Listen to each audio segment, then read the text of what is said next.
Nobel mukofoti haqida bilimli 24 soat to'g'ri atariti tayyorladi.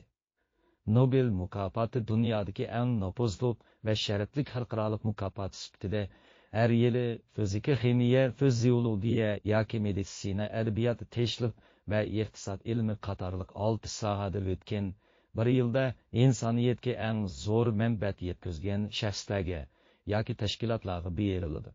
Bu mukofot ilm fan cho'qsili chiqqanlar, adabiyot orqali inson qalbini tavritganlar va dunyo tinchligi uchun o'zini berishganlarga berilgan eng yuksak e'tiroflardir. Bu mukofotning ijodchisi shvetsiyalik ximik injeneri 355 turlik patentga erishgan kashfiyotchi va sanoatchi Alfred Nobeldir. 1888-yili bir Fransiya gazeti uni xato holda o'ldi deb o'ylab, o'lim savdogari vafot bo'ldi. Sarlaveri xabar e'lon qilgan bu voqea Nobelga qattiq ta'sir qilib, uni insoniyatga aktiv meros qoldirish haqida o'ylanishga undagan.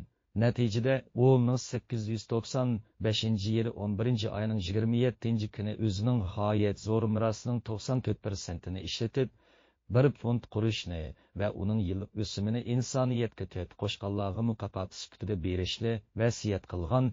Bu vasiyat dastlabki qarshilikka uchragan bo'lsa-mu, oxirida ijro qilinib 1900-yili Nobel fondi rasmiy qurilgan. Turunchi mukofot 1901-yili 12-oyning 10-kuni tarqatilgan. Mukofot turlarini baholash vazifasini o'xshamagan organlar ustiga oladi. Shvetsiya Xalq fanlar akademiyasi fizika, ximiya va iqtisod ilmi mukofotini Karolinska instituti, meditsina mukofotini Shvetsiya akademiyasi, adabiyot mukofotini bekitdi. Ham alohida bo'lg'ini tinchlik mukofotining Norvegiya parlamenti tarafidan tayinlangan Norvegiya Nobel komiteti bekitdi. Bu Nobelning vasiyatidagi asli talab bo'lib, ayni vaqtdagi Shvetsiya Norvegiya birlashmasining siyosiy muhiti bilan munosabatli mukofotga nomzod ko'zitish va baholash jarayoni uzun, murakkab hamda qattiq maxfiyatlik ostida elib beriladi. Her yili 9-oyda Nobel komitetlari dunyoning har qaysi joylaridagi minglagan layoqatli shaxslarga nomzod ko'zitish taklifnomasi avatidi. Shaxslar o'zini nomzod qilib ko'rsatilmaydi.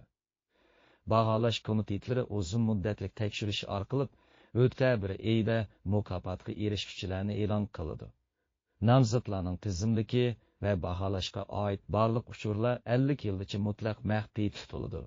Mukofot tarqatish murosimi her yili 12-oyning 10-kuni, ya'ni Nobelning vafot bo'lgan xotir kunida Stokgolm va Osloda o'tkaziladi.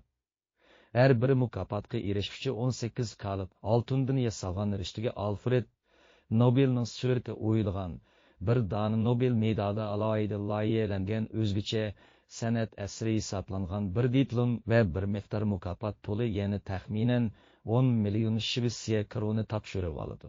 Tafsiliy mazmunlarni 24 soat to'g'ridan Maria doktorlar to'g'ridan topa olasizlar. Kelaketini ko'rishgacha salomat bo'ling, xayr xo'sh.